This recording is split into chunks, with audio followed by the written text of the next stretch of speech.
হত্যাকাণ্ড ঘটিয়ে 11,519 জন বিডিআর সদস্যকে তারা মিথ্যাভাবে চাকরি জমা করেছেন। এই ঘোষণাপত্র বাংলাদেশের কোন বুদ্ধিজীবী অথবা প্র্যাকটিশনার তৈরি হয়নি। আমরা এটা স্পষ্ট বলতে পারবো, এই ঘোষণাপত্র ভারতের প্র্যাকটিশনার তৈরি করা হয়েছে। যদি এই ঘোষণাপত্র বাংলাদেশে তৈরি করা হতেন তাহলে সর্বপ্রথম এই ঘোষণাপত্রে পিলখানার হত্যাকাণ্ড এবং 2013 সালে রাতের আধারে হাজার হাজার আলেম হত্যা করেছেন শাপলা চত্বরে, এই দুইটা বিষয় সর্বপ্রথম এটাতে সংযুক্ত থাকতেন। প্রিয় ভাইয়েরা,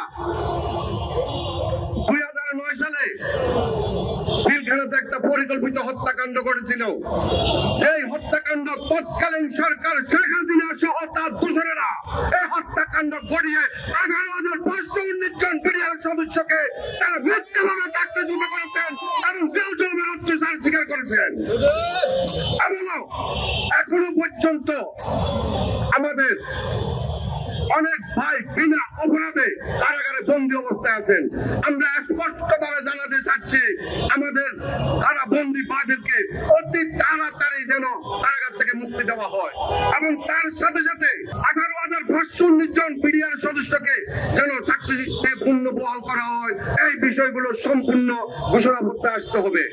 আর যদি এই বিষয়গুলো ঘোষণাপত্রে না আসেন, আমরা ঘোষণাপত্রের বিরোধিতা করতেছি না, আমরা ঘোষণাপত্রের সাথে আমাদের বিষয়গুলো সম্পূর্ণ সংযুক্ত করার জন্য অনুরোধ করছি। যদি সংযুক্ত করা না হয় তাহলে এই ঘোষণাপত্র আমরা প্রত্যাখ্যান করবো বিডিআর কল্যাণ পরিষদের পক্ষ থেকে।